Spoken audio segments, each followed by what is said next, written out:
No último Dia das Mães, meu único filho João me visitou depois de 7 anos morando em Portugal.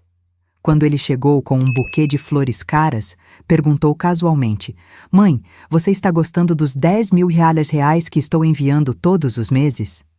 Fiquei paralisada. Por 3 longos anos, eu havia sobrevivido com cestas básicas da paróquia e pequenas ajudas de vizinhos.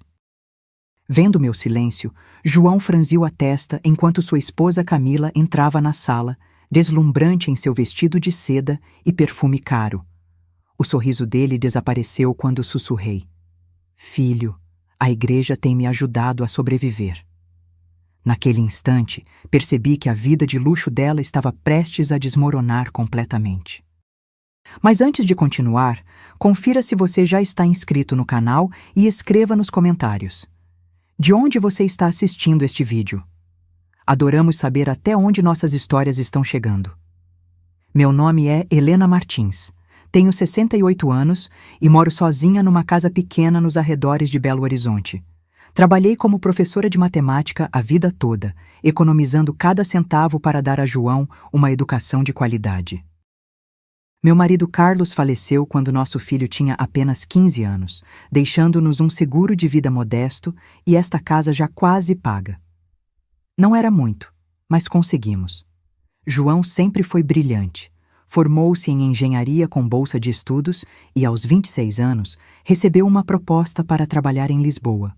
Lembro-me claramente do dia em que ele me contou, seus olhos brilhando com a possibilidade de uma vida melhor. Como poderia impedi-lo? Dei minha bênção, embora soubesse que meu coração partiria quando o avião decolasse. No começo, nos falávamos semanalmente. Ele contava sobre seus projetos, sobre a empresa que estava crescendo. 2 anos depois, conheceu Camila, brasileira que trabalhava com marketing digital. O casamento aconteceu em Portugal e eu não pude ir. Minha artrite já estava avançada e a passagem custava mais do que minha aposentadoria de 3 meses. Não se preocupe, mãe. Assim que puder, levarei Camila para conhecê-la, prometeu João por videochamada, mostrando fotos da cerimônia. Depois do casamento, as ligações foram ficando mais espaçadas. Uma vez por mês, depois, a cada 2 meses. Sempre breves, sempre com Camila por perto, sempre com desculpas sobre reuniões importantes e fusos horários complicados. Enquanto isso, minha vida foi ficando mais difícil. A inflação corroeu minha pequena aposentadoria. O telhado começou a vazar. O refrigerador, que já tinha mais de 20 anos, quebrou definitivamente. Os remédios para a artrite ficaram cada vez mais caros. Comecei a pular refeições para economizar. Nunca contei a João sobre essas dificuldades. Por que preocupá-lo? Ele estava construindo sua vida, e mães não deveriam ser fardos para seus filhos. Pelo menos era o que eu acreditava. Até que um dia, há 3 anos, recebi uma ligação inesperada. Mãe, tenho uma notícia maravilhosa. A voz de João soava animada do outro lado da linha. Fui promovido a diretor de operações. Que orgulho, meu filho, respondi genuinamente feliz. Meu salário praticamente dobrou, continuou ele. E sabe o que isso significa? Posso finalmente cuidar de você como merece. Meu coração apertou. Não precisa se preocupar comigo, filho. Preciso sim. Vou transferir 10.000 reais todo mês para a sua conta. Quero que você viva bem, contrate uma ajudante, conserte a casa, compre o que precisar. Fiquei sem palavras. 10.000 reais era mais do que o triplo da minha aposentadoria. Filho, é muito dinheiro. É o mínimo que posso fazer por você, mãe. Camila sugeriu que ela poderia gerenciar as transferências, já que ela cuida das nossas finanças. Você só precisa me passar os dados da sua conta. Enviei as informações no mesmo dia, com lágrimas nos olhos. Aquele dinheiro resolveria todos os meus problemas. Poderia consertar o telhado, comprar um refrigerador novo, pagar os remédios sem preocupação, mas o dinheiro nunca chegou. No primeiro mês, pensei que fosse apenas um atraso. No segundo mês, hesitei em perguntar. Não queria parecer ingrata ou gananciosa. No terceiro mês, finalmente criei coragem e mandei uma mensagem casual. Filho, está tudo bem com vocês? Tem ocorrido alguns problemas no sistema bancário aqui. Só queria confirmar se você tentou fazer alguma transferência recentemente. A resposta veio da Camila, não do João. Dona Helena, não se preocupe. Estamos enviando todo mês como combinado. Deve ser problema do seu banco. Vou verificar com o nosso gerente. Beijos. Fui ao banco no dia seguinte. Nenhuma transferência havia sido feita para minha conta nos últimos 3 meses, nem nos meses seguintes. Enquanto isso, as fotos nas redes sociais mostravam Camila em restaurantes caros, usando bolsas de grife, em resorts exclusivos. Trabalhando duro, dizia a legenda de uma foto dela em uma espreguiçadeira à beira-mar. João aparecia raramente nas fotos, sempre com expressão cansada, mas sorrindo ao lado da esposa.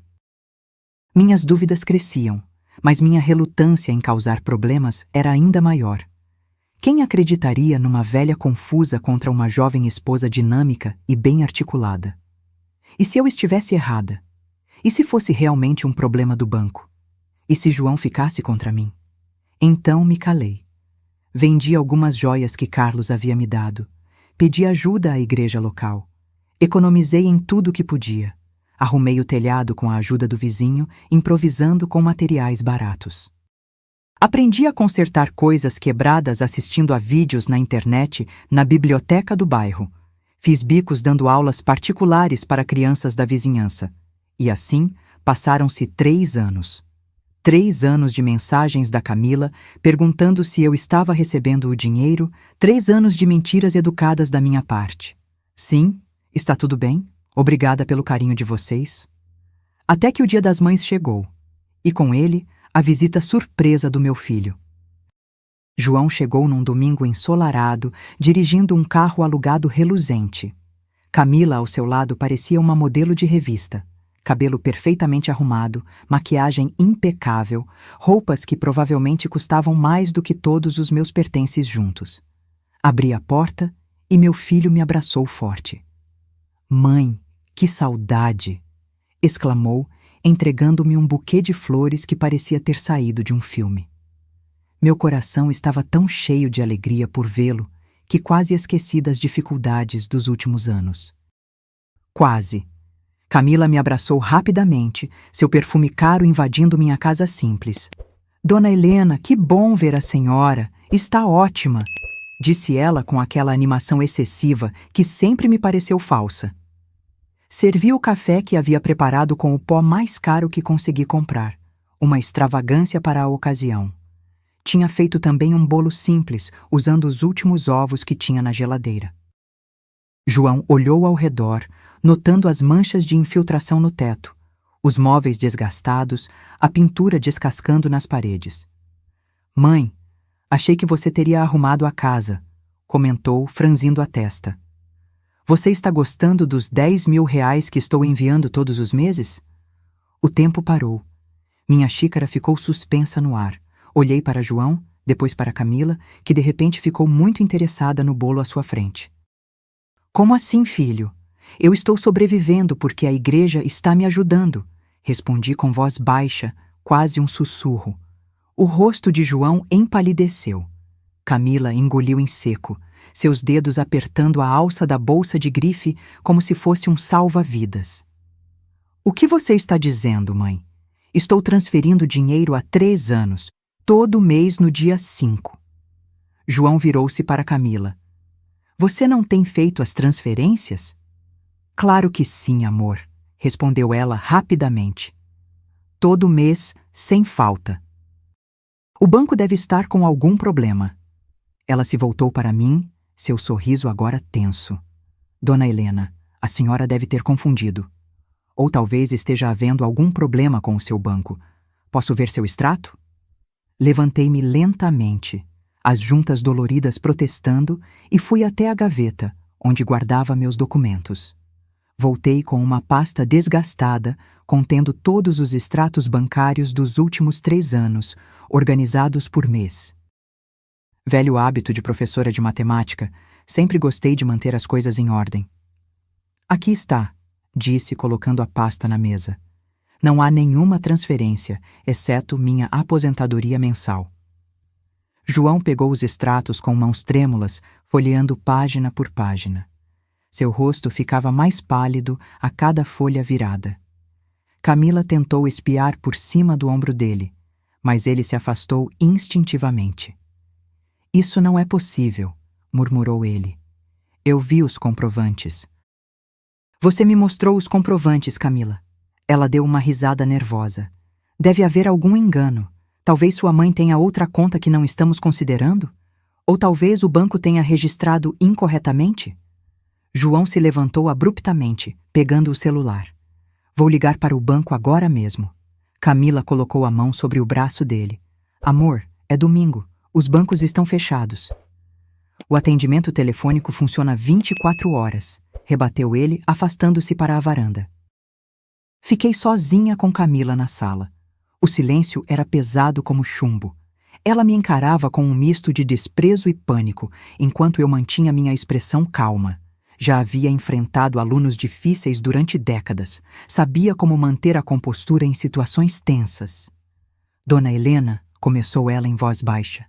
"Não sei o que está acontecendo, mas não me faça parecer uma mentirosa para o João. Ele adora a senhora. Isso o destruiria." Antes que pudesse responder, João voltou à sala, o rosto transformado pela raiva. "O banco confirmou. Nenhuma transferência foi feita para a conta da minha mãe nos últimos 3 anos. Ele se virou para Camila. "Para onde foi o dinheiro? 360 mil reais. Para onde?" Camila empalideceu, mas rapidamente recuperou a compostura.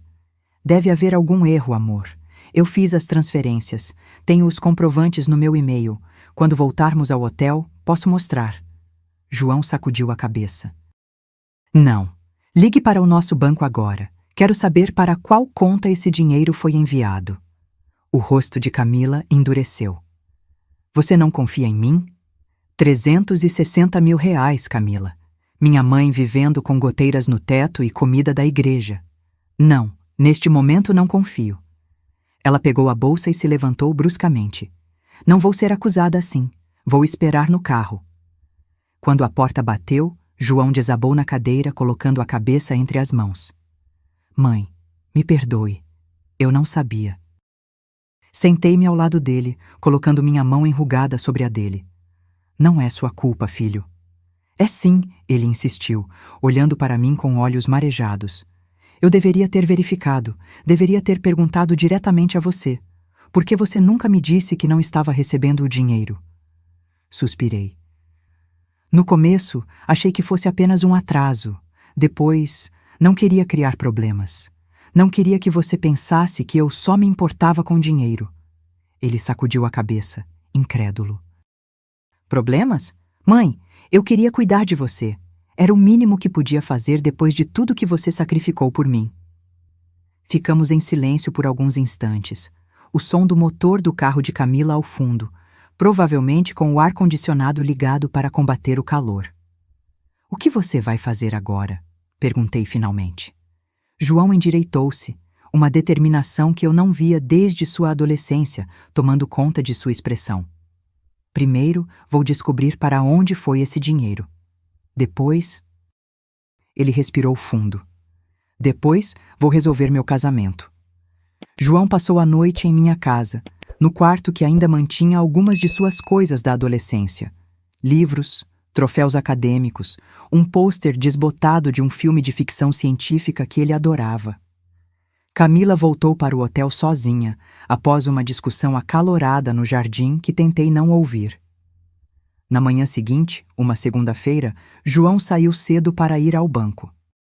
Eu fiquei em casa, varrendo as folhas do quintal, tentando me distrair da tempestade que sabia estar se formando. Apesar da situação, uma pequena parte de mim se sentia aliviada. O peso do segredo havia sido levantado dos meus ombros. Por volta do meio-dia, João voltou. Sua expressão era sombria, mas decidida. "Encontrei", disse ele simplesmente, sentando-se à mesa da cozinha. "Camila abriu uma conta em seu nome, falsificou sua assinatura. O dinheiro que eu pensava estar enviando para você estava indo para essa conta." Coloquei uma xícara de café na frente dele, tentando processar a informação. Como ela conseguiu abrir uma conta em meu nome? Ela tinha seus documentos, lembra? Quando precisamos autenticar seu passaporte para aquela procuração, há 4 anos, ela ficou com cópias. Ele passou a mão pelo rosto, parecendo subitamente envelhecido. Além disso, ela trabalhou em uma agência bancária antes de irmos para Portugal. Conhece os procedimentos, as brechas. Sentei-me, meus joelhos frágeis cedendo sob o peso da revelação. E o que você vai fazer? Já fiz, respondeu ele com uma firmeza que me surpreendeu. Registrei um boletim de ocorrência por falsidade ideológica e estelionato. O banco está bloqueando a conta para investigação. João, comecei, não sabendo exatamente o que dizer. Não, mãe, não tente me convencer a recuar. Ela roubou de você, roubou de mim. Mentiu por 3 anos enquanto você passava necessidade. Estou preocupada com você, filho. Isso vai mudar sua vida. Ele deu um sorriso triste. Minha vida já mudou no momento em que percebi com quem me casei. Naquela tarde, recebemos a visita de um delegado e um escrivão. Fui formalmente entrevistada, confirmando que nunca autorizei a abertura da conta, nunca recebi o dinheiro, nunca assinei qualquer documento bancário nos últimos anos, além dos relacionados à minha própria aposentadoria. O delegado, um homem de meia idade com olhos gentis, me explicou que casos como o meu eram mais comuns do que eu imaginava. Infelizmente, senhora, muitos idosos são vítimas de abuso financeiro por parte de pessoas próximas, familiares, cuidadores, até mesmo filhos. Mas ela não é minha filha, respondi automaticamente. Mas era alguém em quem a senhora confiava, por extensão da confiança no seu filho. É assim que geralmente acontece. Após a saída da polícia, João recebeu uma ligação. Era Camila. Ele atendeu no viva voz, permitindo que eu ouvisse. Como você pôde fazer isso comigo? Ela gritava, a voz embargada pelo choro. A polícia apareceu no hotel. Estou sendo tratada como uma criminosa. E o que você é? Respondeu João com uma calma gélida. Você roubou minha mãe. Roubou a mim. Por 3 anos. Eu não roubei nada, gritou ela. Só estava guardando o dinheiro para nós, para nosso futuro. Sua mãe já é velha. Para que ela precisaria de tanto dinheiro? Nós somos jovens, temos sonhos, planos.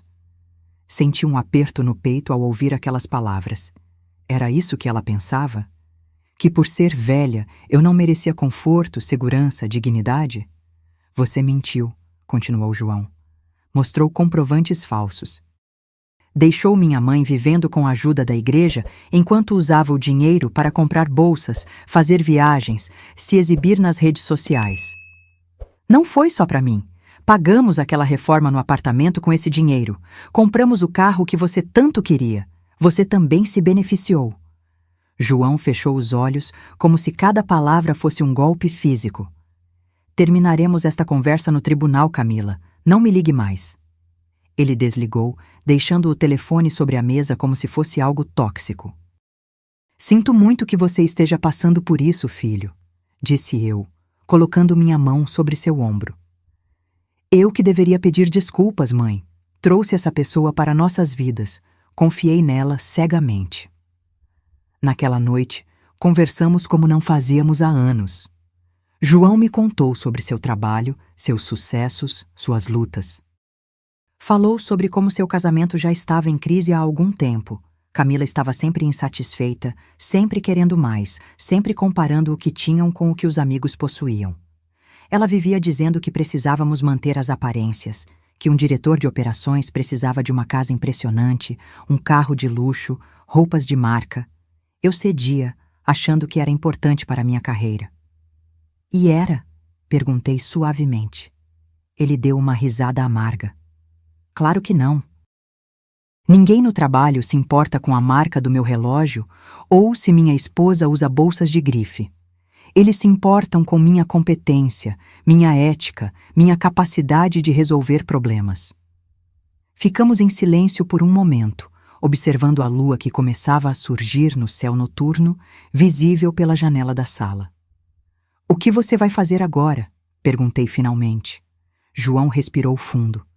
Vou ficar no Brasil por algumas semanas, resolver essa situação legal. Depois, não sei. Voltar para Portugal, continuar meu trabalho. Talvez procurar um apartamento menor. Ele fez uma pausa. E quero que você venha comigo, mãe. Olhei para ele, surpresa. Para Portugal? Sim, pode viver comigo. Ou, se preferir independência, posso ajudar você a encontrar um lugar próximo. Seus remédios seriam mais baratos lá, com o sistema de saúde português. Você poderia conhecer novos lugares, fazer novos amigos. A ideia de deixar minha casa, minha cidade e meu país aos 68 anos parecia assustadora. Mas ficar também significava continuar sozinha, continuar lutando com uma aposentadoria insuficiente. Vou pensar sobre isso, filho, prometi.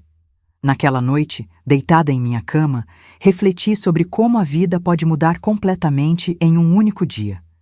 De manhã, eu era apenas uma idosa sobrevivendo com dificuldade, escondendo meus problemas. À noite, estava considerando uma mudança para outro continente, enquanto meu filho enfrentava o colapso de seu casamento. O futuro era incerto, mas pela primeira vez em 3 anos, havia esperança no horizonte. Os dias seguintes foram um turbilhão de atividades. João contratou um advogado especializado em crimes financeiros, que explicou pacientemente todo o processo legal que enfrentaríamos. A investigação revelou que Camila não apenas desviara o dinheiro destinado a mim, mas também havia feito empréstimos em nome de João sem seu conhecimento. Ela construiu uma vida de aparências usando dinheiro que não era dela, explicou o advogado, um homem de cabelos grisalhos chamado Dr. Maurício. Infelizmente, vemos muitos casos assim. Pessoas que vivem acima de suas possibilidades financeiras e recorrem a meios ilícitos para sustentar o estilo de vida que desejam. João parecia envelhecer a cada nova revelação. Como pude ser tão cego? Perguntava-se repetidamente. Não se culpe, respondia eu, tentando confortá-lo. O amor nos faz ver o que queremos ver. Enquanto o caso judicial se desenrolava, João começou a fazer pequenos reparos em minha casa. Consertou o telhado adequadamente, substituiu a geladeira velha por uma nova, comprou uma cama ortopédica para aliviar minhas dores nas costas. Pequenos confortos que significavam o mundo para mim. Camila, por sua vez, havia retornado a Portugal após ser liberada mediante compromisso de retornar ao Brasil para as audiências. Seu advogado tentou negociar um acordo. Ela devolveria o dinheiro desviado em troca da retirada das acusações criminais. João recusou. Não se trata apenas do dinheiro, explicou ele para mim.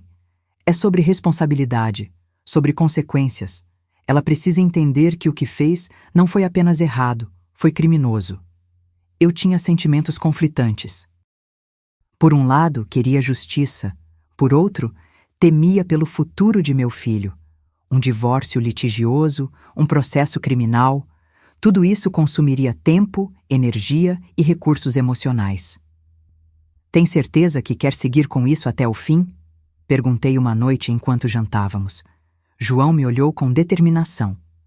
Absoluta. Não apenas por nós, mãe, mas porque pessoas como Camila precisam entender que não podem simplesmente usar e manipular os outros sem consequências. 3 semanas após a descoberta inicial, recebemos a visita de Padre Antônio, da paróquia que havia me ajudado durante os anos difíceis. Ele veio trazer uma cesta básica, sem saber das mudanças recentes em minha vida. Dona Helena, exclamou ele, surpreso ao ver a casa parcialmente reformada e João abrindo a porta. Vejo que as coisas melhoraram por aqui. Convidamos o padre para um café e expliquei o que havia acontecido. Ele escutou atentamente, balançando a cabeça em certos momentos. Infelizmente, não é a primeira vez que vejo algo assim, comentou ele. Muitos dos nossos idosos sofrem abusos financeiros, geralmente em silêncio, por vergonha ou medo de criar conflitos familiares. Foi exatamente o que aconteceu comigo, admiti. Eu não queria que João soubesse. Não queria criar problemas. O padre sorriu gentilmente. Dona Helena, a senhora é uma das mulheres mais fortes que conheço. Enfrentou a viuvez, criou seu filho sozinha, sempre se manteve digna mesmo nas dificuldades. Mas às vezes, a verdadeira força está em pedir ajuda, em dizer a verdade, mesmo quando é difícil. Suas palavras tocaram fundo em mim. Durante anos, acreditei que ser forte significava suportar tudo sozinha, em silêncio. Mas agora percebia que havia uma força diferente em ser vulnerável, em deixar que os outros vissem minhas necessidades. Após a partida do padre, João se sentou ao meu lado na varanda, contemplando o pôr do sol. Mãe, você já decidiu sobre vir para Portugal? Respirei fundo. Filho, estou velha para recomeçar em um país estranho, com idioma diferente, longe de tudo que conheço. Ele pareceu desapontado, mas assentiu. Entendo, mas saiba que a oferta continua de pé. Não terminei, continuei. Estou velha para isso, mas também percebi que estou velha demais para continuar vivendo com medo do futuro, preocupada com cada conta que chega. O que quer dizer? Quero dizer que aceito sua oferta. Vou para Portugal com você, pelo menos por um tempo. Quero conhecer o país onde meu filho construiu sua vida. Quero ver se consigo construir algo novo para mim também. O rosto de João se iluminou com um sorriso que me lembrou sua infância. Mãe, você não vai se arrepender. Vou cuidar de você, prometo. Não quero apenas ser cuidada, filho. Quero viver. Realmente viver, não apenas sobreviver. Naquela noite, pela primeira vez em muito tempo, dormi profundamente, sem as preocupações que normalmente me mantinham acordada. O futuro ainda era incerto. Havia um processo judicial pela frente, um divórcio complicado, uma mudança intercontinental, mas, de alguma forma, eu me sentia mais leve. A traição de Camila, por mais dolorosa que fosse, havia inadvertidamente aberto uma porta. Uma porta para a verdade, para a reconexão com meu filho, para novas possibilidades que eu nunca teria considerado enquanto vivia em meu pequeno mundo de privações silenciosas. No dia seguinte, começamos a planejar minha mudança. João pesquisou sobre vistos, seguro-saúde para idosos em Portugal, os procedimentos para transferir minha aposentadoria brasileira para uma conta portuguesa. Eu comecei a decidir o que levaria comigo, o que doaria, o que deixaria para trás. Era assustador e emocionante ao mesmo tempo. Aos 68 anos, eu estava prestes a fazer algo que nunca imaginei: recomeçar em um novo país. Não por necessidade, como tantos imigrantes, mas por escolha. Uma escolha de viver plenamente os anos que me restavam, em vez de apenas esperar o tempo passar. A audiência preliminar foi marcada para 2 meses após a denúncia inicial. Durante esse período, João dividiu seu tempo entre resolver questões do trabalho remotamente e preparar nossa mudança para Portugal. Ele havia conversado com seus superiores, explicando a situação familiar e obtendo permissão para um período prolongado de trabalho à distância. Quando o dia da audiência chegou, senti um frio na barriga. Nunca havia estado em um tribunal antes. As únicas referências que tinha eram de filmes e séries de televisão, que provavelmente não refletiam a realidade brasileira. O fórum era um prédio imponente, com longos corredores de mármore e salas formais. João e eu, acompanhados pelo Dr. Maurício, aguardávamos em uma antessala quando Camila chegou com seu advogado. Ela estava vestida discretamente, sem as joias e acessórios de luxo que costumava ostentar. Nossos olhares se cruzaram brevemente e, por um instante, pensei ter visto um lampejo de vergonha em seus olhos. Mas logo ela desviou o olhar, sussurrando algo para seu advogado. A audiência em si foi surpreendentemente breve. O juiz revisou as provas preliminares, extratos bancários, depoimentos, a confissão parcial de Camila, que admitia ter aberto a conta em meu nome, mas insistia que o plano era criar uma poupança surpresa para nós. Há evidências suficientes para prosseguir com o processo criminal, declarou o juiz, um homem austero de meia idade. A ré permanecerá em liberdade mediante compromisso de comparecer a todos os atos processuais e proibição de deixar o país sem autorização judicial. O rosto de Camila empalideceu ao ouvir que não poderia retornar a Portugal. Meritíssimo, interveio seu advogado. Minha cliente tem residência e trabalho em Lisboa. Solicito que seja permitido seu retorno mediante compromisso de comparecer às audiências quando convocada. O juiz negou o pedido, explicando que, dadas as circunstâncias, havia risco de fuga. Camila começou a chorar silenciosamente, o que me causou uma pontada inesperada de compaixão. Apesar de tudo que ela havia feito, vê-la assim, diminuída e assustada, despertava em mim sentimentos contraditórios.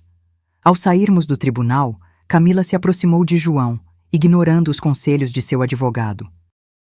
João, por favor, suplicou ela, a voz embargada. Não faça isso. Podemos resolver entre nós. Eu devolvo todo o dinheiro, juro. Não destrua minha vida por causa de um erro. João permaneceu impassível.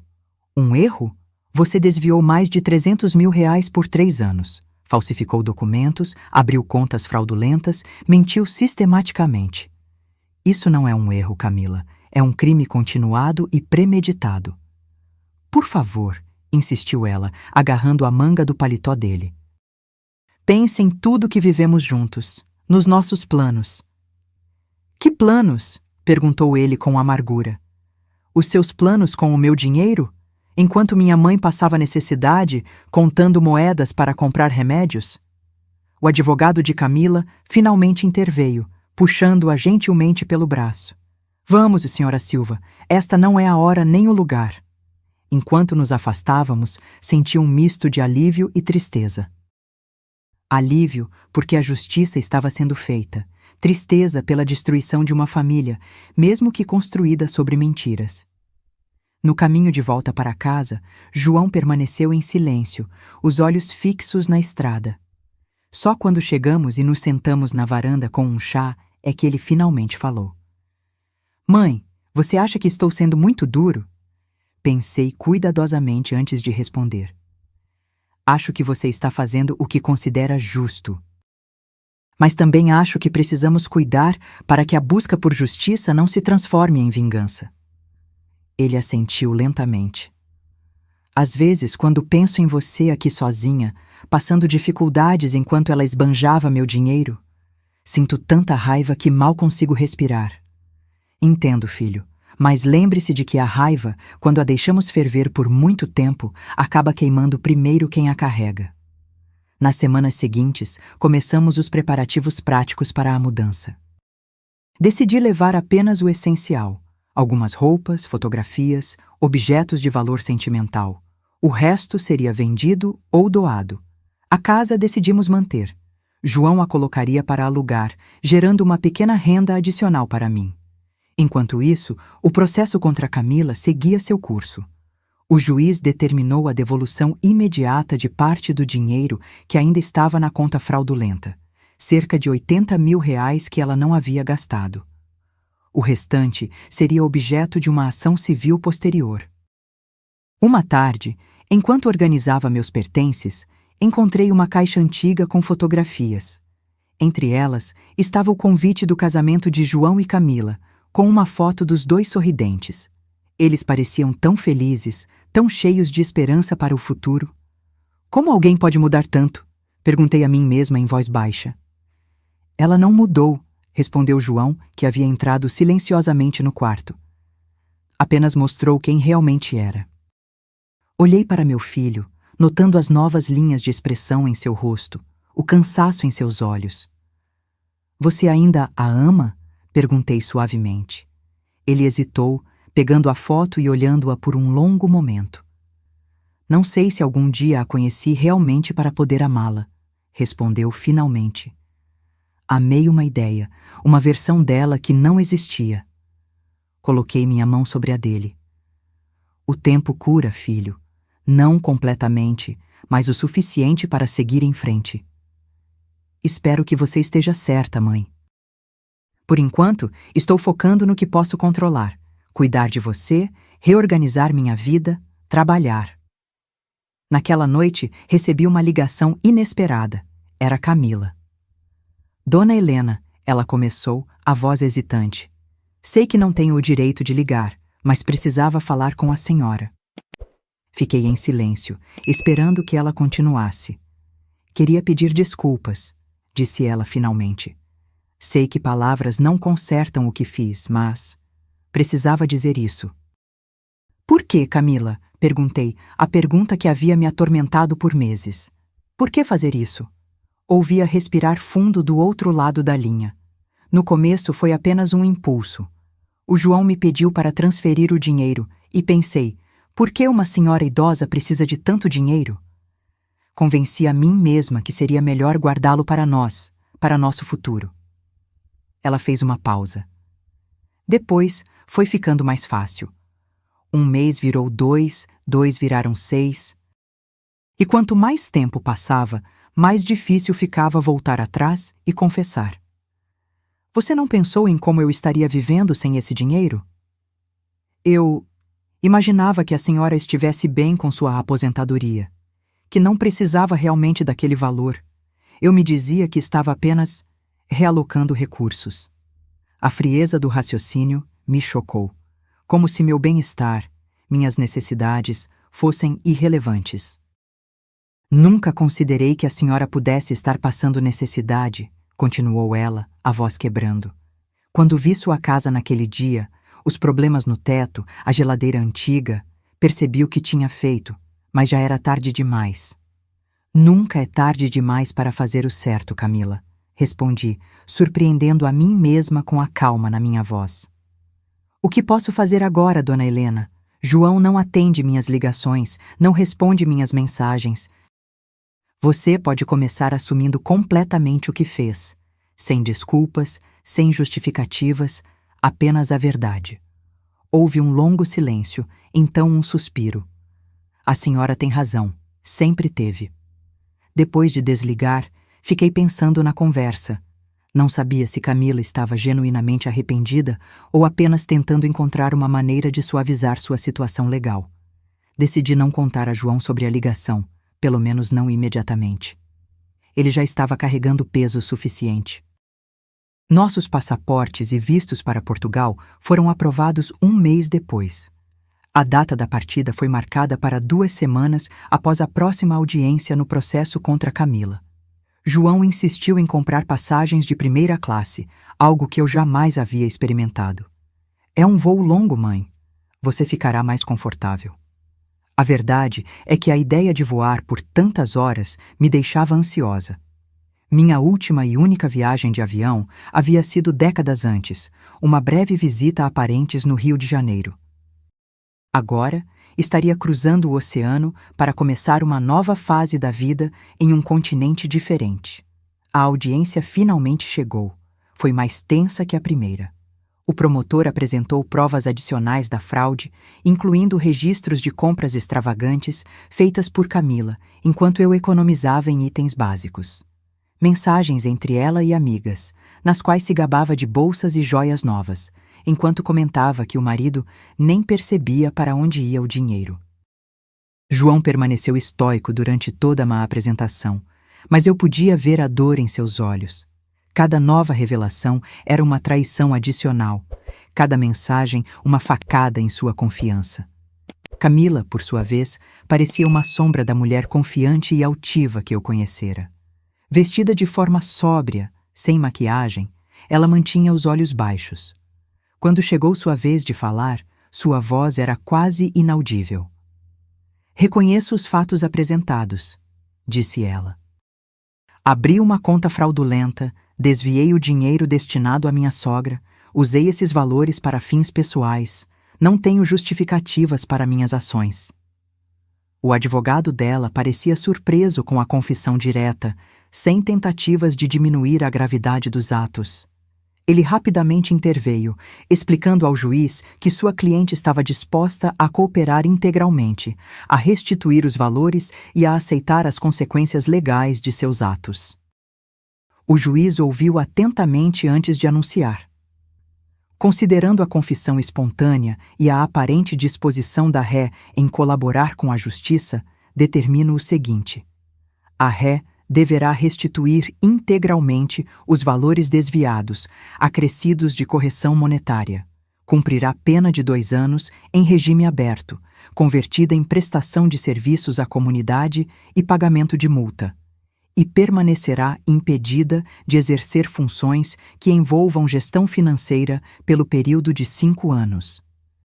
Camila assentiu silenciosamente, aceitando a sentença sem contestação. Quando a audiência terminou, ela tentou se aproximar de João, mas ele virou as costas e caminhou em minha direção. Vamos, mãe. Acabou. Mas não havia acabado, não completamente. Na saída do tribunal, Camila conseguiu alcançar-nos no estacionamento. João, por favor, só 1 minuto, implorou. Ele hesitou, então assentiu brevemente. 1 minuto. Eu sei que não mereço seu perdão, começou ela, as palavras saindo apressadas como se temesse que ele mudasse de ideia. Não estou pedindo isso. Só quero que você saiba que estou verdadeiramente arrependida. Não pelos problemas legais, não pela humilhação, mas pelo mal que causei a você e a sua mãe. João a encarou, seu rosto uma máscara impenetrável. Você disse algo sobre devolver o dinheiro, falou ele finalmente. Como planeja fazer isso se gastou quase tudo? Vendi o que pude, as bolsas, as joias, pedi um empréstimo para cobrir o resto. Vai me levar anos para pagar tudo, mas vou fazer isso. Cada centavo. Não é só dinheiro, Camila, respondeu João, a voz finalmente quebrando. É a confiança. É o tempo. É saber que enquanto eu trabalhava até tarde da noite para garantir nosso futuro, você usava esse dinheiro para comprar coisas que nem precisávamos, enquanto minha mãe passava necessidade. Eu sei, sussurrou ela, as lágrimas escorrendo livremente agora. Não tenho desculpas. O divórcio será finalizado em breve, continuou ele, recompondo-se. Depois disso, não quero mais nenhum contato. E quanto a Dona Helena? Perguntou Camila, olhando para mim com olhos suplicantes. Ela também nunca vai me perdoar? Senti o peso daquela pergunta. O perdão é algo complexo, especialmente quando a ferida ainda está fresca. Perdoar não significa esquecer ou aprovar o que você fez, Camila, respondi calmamente. Significa que estou escolhendo não deixar que suas ações continuem me machucando. Que estou soltando o peso da raiva e da mágoa, não por você, mas por mim. Ela assentiu, absorvendo minhas palavras. Obrigada, disse simplesmente. Desejo o melhor para vocês dois em Portugal. Realmente desejo. No caminho de volta para casa, João permaneceu em silêncio, dirigindo mecanicamente. Só quando estacionamos em frente à minha casa, ele falou: Por que é tão fácil para você perdoar, mãe? Pensei por um momento. Não é fácil, filho, é necessário. Carregar raiva e ressentimento é como tomar veneno e esperar que a outra pessoa morra. Não sei se conseguirei perdoar tão facilmente. Não precisa ser agora. Nem precisa ser por ela. Faça por você mesmo, quando estiver pronto. Nas 2 semanas seguintes, finalizamos os preparativos para a mudança. Vendi muitos móveis, doei roupas e utensílios que não usava mais. A casa que havia sido meu lar por décadas começava a ficar vazia, ecoando com os passos e vozes de uma maneira que nunca havia feito antes. Uma tarde, enquanto organizava os últimos itens, recebi uma entrega inesperada. Era uma caixa média, sem remetente. Dentro, encontrei vários álbuns de fotografias antigas, que eu pensava ter perdido durante uma reforma anos atrás. Havia também um envelope. Dentro, um cartão simples com a caligrafia elegante de Camila. Encontrei estes álbuns no apartamento em Lisboa, entre as coisas que João trouxe do Brasil. Achei que a senhora gostaria de tê-los de volta. Desejo sinceramente toda a felicidade do mundo em sua nova vida. Com arrependimento e respeito, Camila. Folheei os álbuns com lágrimas nos olhos. Fotos de Carlos e eu, jovens, João bebê, aniversários, formaturas, momentos preciosos que eu temia ter perdido para sempre. Quando João chegou e viu os álbuns espalhados na mesa, parou surpreso. Onde encontrou isso, mãe? Pensei que tivessem se perdido na mudança para Lisboa. Mostrei-lhe o cartão. Ele o leu em silêncio, o rosto indecifrável. Pelo menos ela fez uma coisa certa, comentou finalmente, sentando-se ao meu lado para olhar as fotos. Na véspera de nossa partida, fizemos uma pequena reunião de despedida. Padre Antônio veio abençoar nossa viagem. Alguns vizinhos e amigos trouxeram bolos e doces. Foi uma celebração simples, cheia de abraços, bons votos e algumas lágrimas. Quando todos partiram e ficamos sozinhos, João e eu sentamos na varanda vazia, observando o céu estrelado de Belo Horizonte pela última vez como residentes. "Está nervosa, mãe?" perguntou ele. "Um pouco", admiti, mas mais animada do que nervosa. É estranho sentir isso aos 68 anos, essa mistura de medo e expectativa, como uma adolescente prestes a começar a faculdade. Ele sorriu, apertando minha mão. "Fico feliz em ouvir isso. Prometo fazer tudo para que você seja feliz lá. Filho, você já fez o suficiente trazendo a verdade à tona. O resto da felicidade eu mesma posso buscar.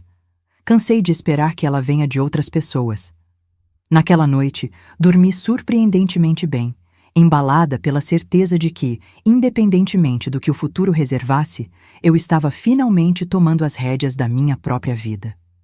A viagem para Portugal foi mais tranquila do que eu imaginava.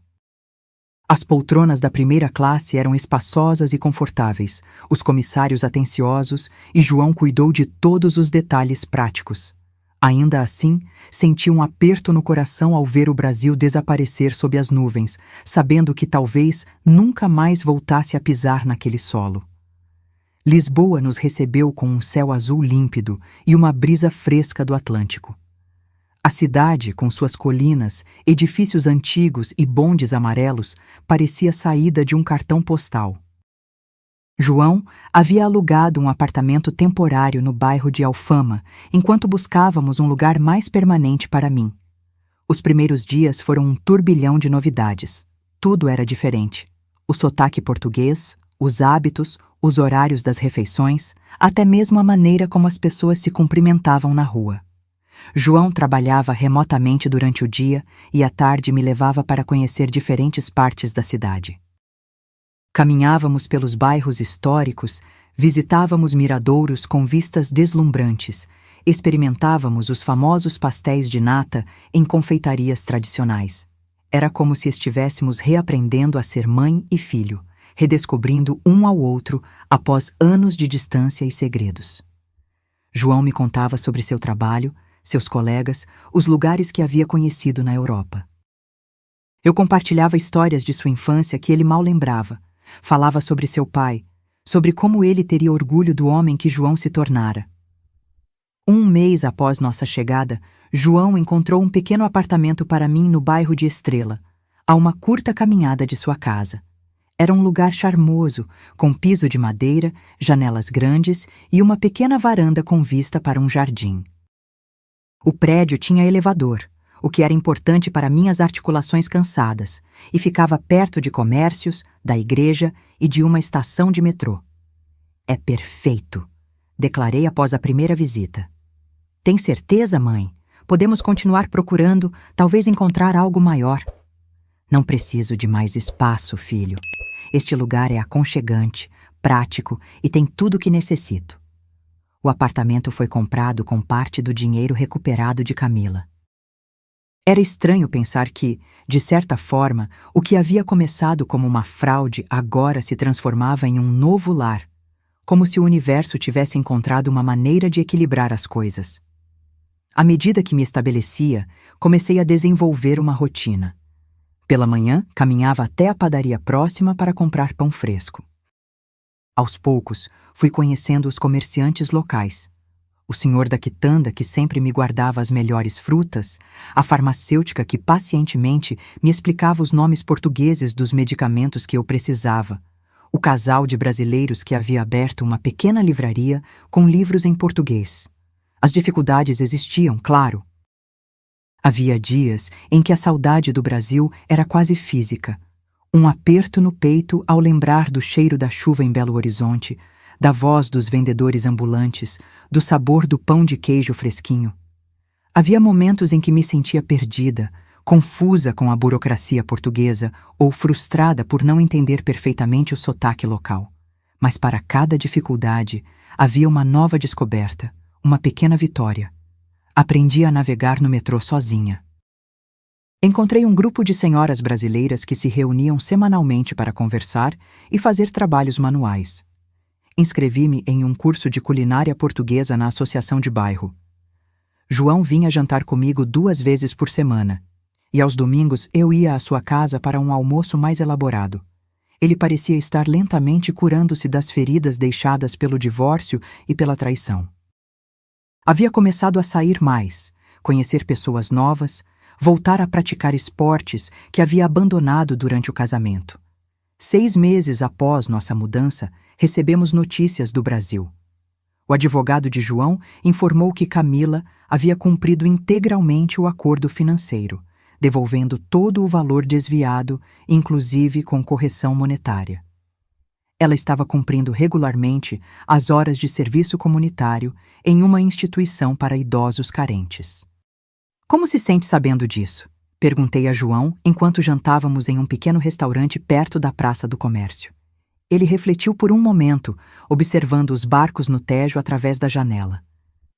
Aliviado, acho.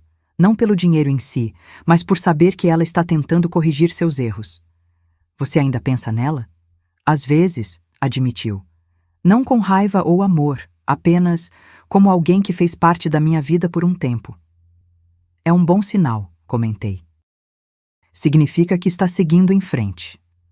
Naquela noite, ao voltar para meu apartamento, encontrei um e-mail inesperado. Era do padre Antônio, com quem mantinha contato esporádico. Além das habituais perguntas sobre minha adaptação e saúde, ele compartilhou uma notícia. Dona Helena, achei que gostaria de saber. Aquela sua história inspirou um projeto aqui na paróquia. Começamos um grupo de apoio para idosos vítimas de abusos financeiros, especialmente por familiares. Já estamos ajudando 5 pessoas a recuperarem seus direitos e sua dignidade. Sua coragem em falar a verdade está ajudando outros a fazerem o mesmo. Lágrimas escorreram pelo meu rosto enquanto lia suas palavras. Nunca havia pensado que minha experiência dolorosa poderia ter um propósito maior, poderia ajudar outras pessoas em situações semelhantes. Respondi imediatamente, oferecendo-me para participar virtualmente das reuniões, para compartilhar minha experiência e oferecer apoio. Era uma forma de manter um vínculo com meu país, de transformar minha dor em algo útil. 1 ano se passou desde nossa chegada a Portugal. Meu português europeu melhorava gradualmente, embora ainda mantivesse o sotaque brasileiro que os locais achavam charmoso. Minha artrite estava melhor graças ao clima mais ameno e ao acesso facilitado a tratamentos no sistema de saúde português. João havia sido promovido novamente, agora dirigindo toda a divisão europeia de sua empresa. Ele parecia mais leve, mais semelhante ao jovem entusiasmado que havia partido para Portugal anos antes. Recentemente, começara a sair com uma colega portuguesa, uma engenheira viúva com 2 filhos adolescentes. Era cedo para dizer se o relacionamento se desenvolveria, mas era bom vê-lo aberto a novas possibilidades. Quanto a mim, encontrei uma nova paixão inesperada, a fotografia. Tudo começou quando João me presenteou com uma câmera digital no meu aniversário. Para você registrar suas aventuras, mãe, explicou ele. O que começou como um passatempo transformou-se em uma atividade séria. Matriculei-me em um curso para seniores no Centro Cultural local. Aprendia sobre luz, composição, edição digital. Meu tema favorito era a arquitetura de Lisboa. As fachadas coloridas, os azulejos antigos, as escadarias íngremes, os contrastes entre o tradicional e o contemporâneo. Para minha surpresa, algumas de minhas fotos foram selecionadas para uma exposição coletiva de fotógrafos amadores. A vernissage aconteceu em uma pequena galeria perto do Chiado. João estava lá, claro, orgulhoso como sempre. Mas havia também meus novos amigos, o grupo de brasileiras, meus colegas do curso de fotografia, vizinhos que haviam se tornado quase uma família. Enquanto observava aquelas pessoas conversando, rindo, apreciando minhas fotografias, senti uma onda de gratidão me invadir. Se alguém me dissesse 3 anos antes que eu estaria vivendo em Lisboa, expondo fotografias e cercada de novos amigos, eu jamais acreditaria. A fraude de Camila, por mais dolorosa que tivesse sido, havia inadvertidamente aberto as portas para uma vida que eu nunca teria imaginado para mim. Uma vida onde eu não era apenas mãe do João ou viúva do Carlos, mas simplesmente Helena, uma mulher de 69 anos redescobrindo suas paixões e possibilidades. Naquela noite, de volta ao meu pequeno apartamento, sentei-me na varanda com uma xícara de chá, observando as luzes da cidade. Lisboa brilhava sob o céu estrelado, tão diferente e, ao mesmo tempo, estranhamente familiar. Pensei em tudo o que havia acontecido, nas voltas que a vida dá. O dinheiro desviado havia sido recuperado. A justiça, de certa forma, tinha sido feita. Mas o verdadeiro tesouro que eu havia encontrado não podia ser medido em reais ou euros. Era algo mais valioso. A coragem de falar, de mudar, de recomeçar mesmo quando parecia impossível. Obrigada, sussurrei para a noite, sem saber exatamente a quem agradecia. Talvez ao destino, talvez a Deus, talvez a mim mesma por ter encontrado forças onde pensava não haver nenhuma. 2 anos se passaram desde minha mudança para Portugal. Lisboa já não era mais uma cidade estrangeira para mim, mas um lar. Conhecia suas ruas, seus ritmos, seus segredos. Meu sotaque brasileiro permanecia, mas agora estava mesclado com expressões portuguesas que adotei naturalmente. Já dizia comboio em vez de trem, autocarro em vez de ônibus, e exclamava pá quando me surpreendia com algo. Minha vida havia encontrado um equilíbrio que eu jamais imaginei possível aos 70 anos. A exposição de fotografia havia sido apenas o começo. Agora, eu colaborava regularmente com uma revista digital para brasileiros em Portugal, compartilhando minhas descobertas sobre a cidade e dicas para imigrantes seniores. João estava oficialmente namorando Mariana, a engenheira portuguesa que conhecera no trabalho. Ela era uma mulher inteligente e gentil, que havia perdido o marido para um câncer 5 anos antes. Seus filhos, Miguel e Sofia, eram adolescentes educados que me chamavam carinhosamente de Vovó Helena, apesar de não termos laços de sangue. A relação deles parecia saudável, baseada em respeito mútuo, comunicação honesta e interesses compartilhados. Tão diferente do que João tivera com Camila. Era visível como ele estava mais relaxado, mais autêntico ao lado de Mariana. Não havia mais aquela necessidade constante de impressionar, de manter aparências. Em uma tarde de domingo, durante um almoço em família na casa de João, recebi uma notícia inesperada. Mãe, começou ele, segurando a mão de Mariana. Decidimos nos casar. Meu coração se encheu de alegria. Isso é maravilhoso, filho. Vai ser algo pequeno, apenas para a família e amigos próximos, explicou Mariana. Queremos algo significativo, não extravagante. E, continuou João, estamos pensando em comprar uma casa maior, uma com espaço suficiente para todos nós. Incluindo você, mãe, se quiser. Fiquei surpresa com a oferta. Morar com vocês? Apenas se quiser, apressou-se ele a esclarecer. Seria um anexo independente com sua própria entrada. Você teria sua privacidade, mas estaríamos por perto caso precisasse de algo. A ideia era tentadora. Apesar de amar meu apartamento, havia dias em que a solidão pesava. E seria maravilhoso estar mais próxima da nova família que estava se formando. Vou pensar com carinho, prometi. Naquela mesma semana, recebi um e-mail surpreendente. Era de Camila. Dona Helena, começava a mensagem. Espero que esteja bem em Portugal.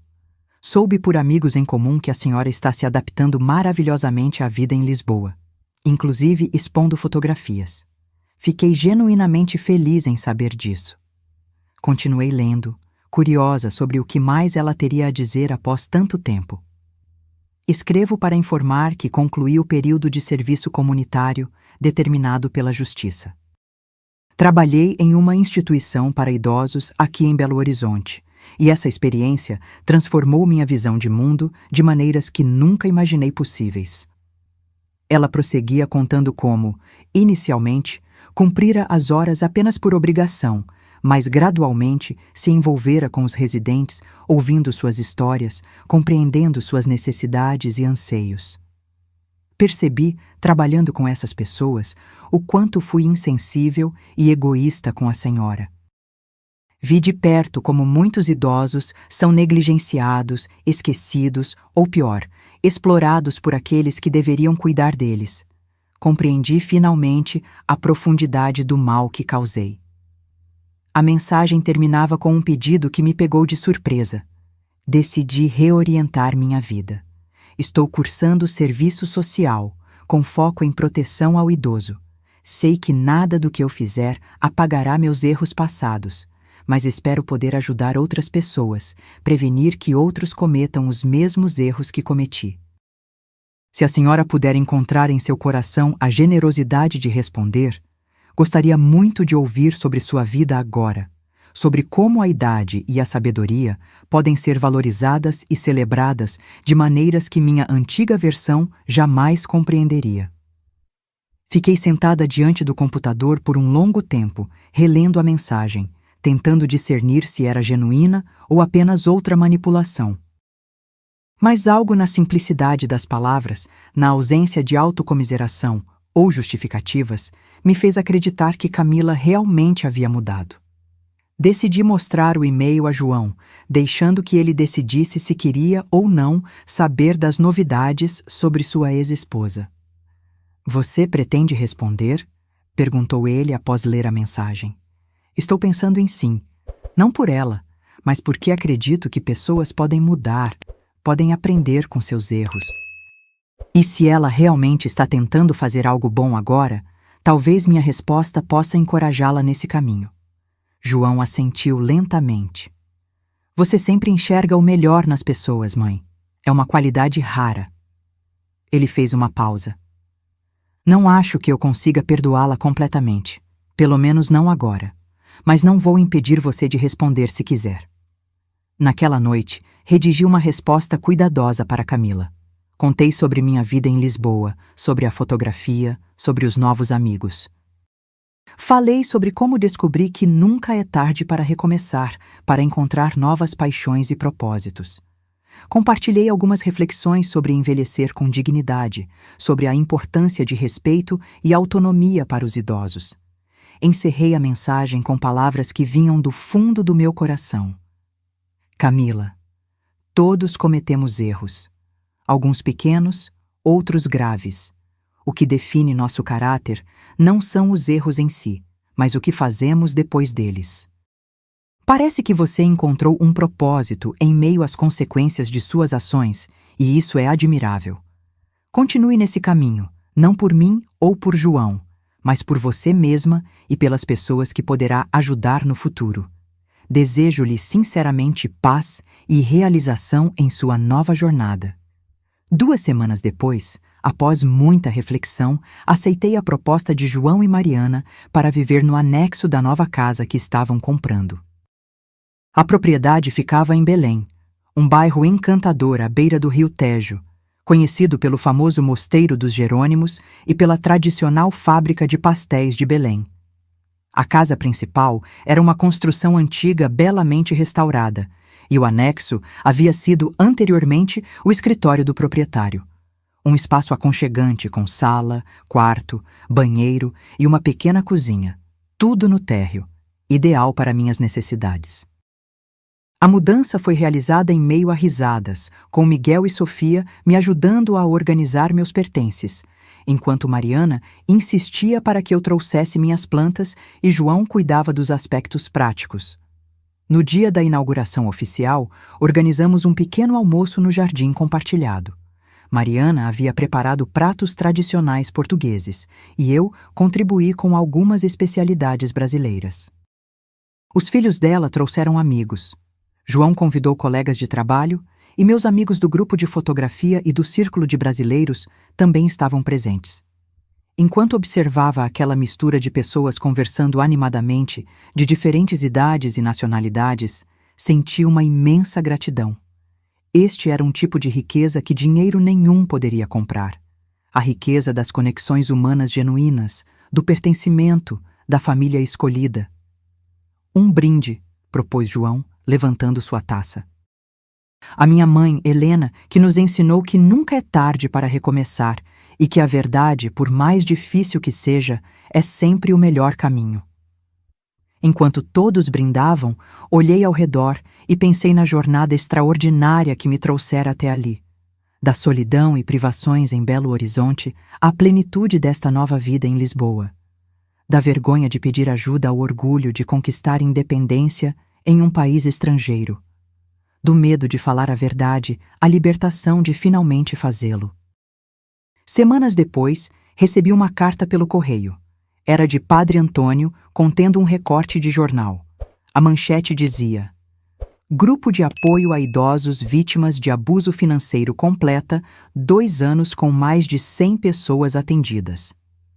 O artigo mencionava como o projeto havia começado, inspirado na história de uma senhora que teve coragem de denunciar o desvio de dinheiro por sua nora.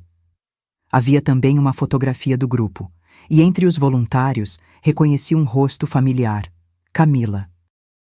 Segundo a legenda, ela era estudante de serviço social e coordenadora do programa de conscientização para familiares.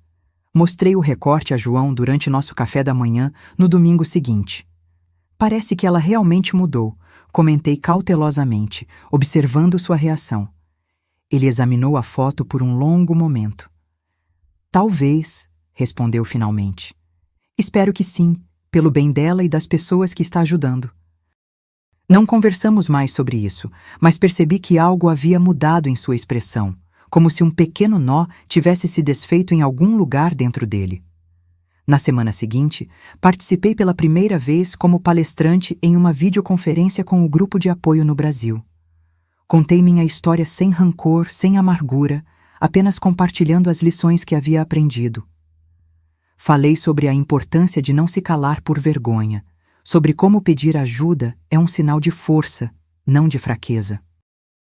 Camila estava na reunião, mas manteve-se em segundo plano, deixando que os idosos e outros voluntários conduzissem a conversa comigo. Apenas no final, quando quase todos haviam se despedido, ela ligou seu microfone.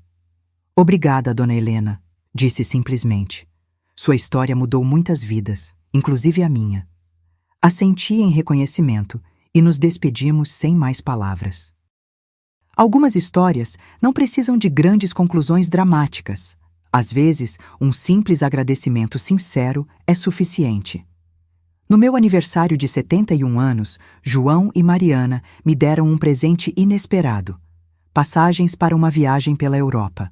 Uma excursão especial para seniores, com guias especializados e ritmo adequado para pessoas mais velhas, visitando cidades que eu sempre sonhara conhecer. Paris, Roma, Barcelona, Viena. Mas é muito caro, protestei.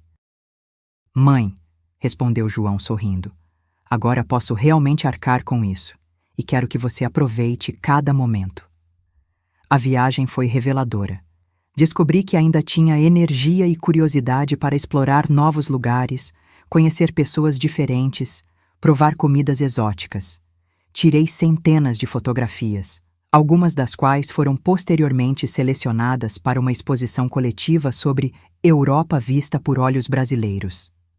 Ao retornar, encontrei um convite inesperado na minha caixa de correio.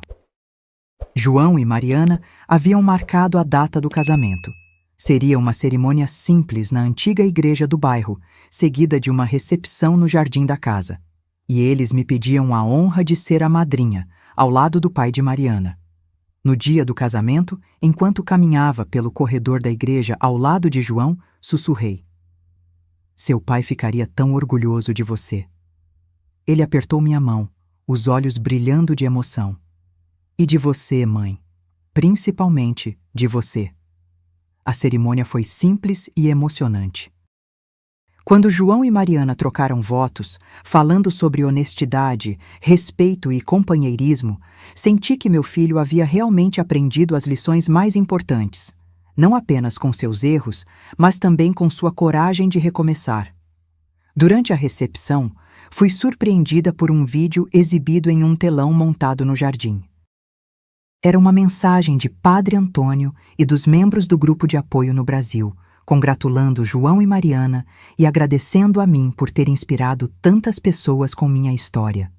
Dona Helena nos ensinou que a verdade liberta, dizia o padre no vídeo, e que nunca é tarde para construir uma nova vida, baseada em honestidade e dignidade. Lágrimas escorriam pelo meu rosto enquanto assistia àquelas pessoas, algumas que eu conhecia pessoalmente, outras apenas virtualmente, compartilhando como haviam encontrado coragem para denunciar abusos, buscar ajuda, recomeçar.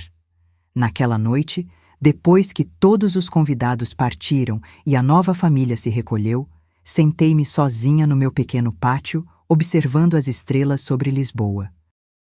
Pensei na longa jornada que me trouxera até ali, nas dificuldades, nas descobertas, nas perdas e nos ganhos. 3 anos atrás, eu era uma idosa solitária lutando para sobreviver com cestas básicas da igreja, escondendo minhas dificuldades do filho distante, temendo causar problemas. Hoje, eu era uma fotógrafa amadora publicada, palestrante virtual, madrinha de casamento, uma mulher que descobrira que a vida pode florescer em qualquer idade, desde que tenhamos a coragem de viver com verdade. O dinheiro que Camila desviou havia sido recuperado, sim. Mas o verdadeiro tesouro que encontrei foi muito mais valioso. A liberdade de ser autenticamente eu mesma, de falar quando algo está errado, de sonhar mesmo quando a sociedade espera que pessoas da minha idade apenas se conformem e esperem. As palavras que sussurrei para a noite lisboeta, enquanto as luzes da cidade cintilavam ao longe, foram as mesmas que agora compartilho com você. Nunca tenha medo de dizer a verdade, mesmo quando sua voz tremer. Nunca é tarde demais para recomeçar. E a maior riqueza que podemos ter não está em contas bancárias, mas nos laços que criamos, nas vidas que tocamos, na coragem que encontramos para ser quem realmente somos. A vida continua me surpreendendo a cada dia. E eu, aos 71 anos, continuo aprendendo, crescendo, descobrindo novas possibilidades. Este capítulo da minha história pode estar terminando, mas muitos outros ainda estão por vir. E mal posso esperar para ver o que o futuro reserva. Agora, se você gostou dessa história, clica em se inscrever e me diz nos comentários qual parte te deixou de queixo caído. Ah, e não esqueça de se tornar membro para ter acesso a vídeos exclusivos que não posto aqui. Te espero lá.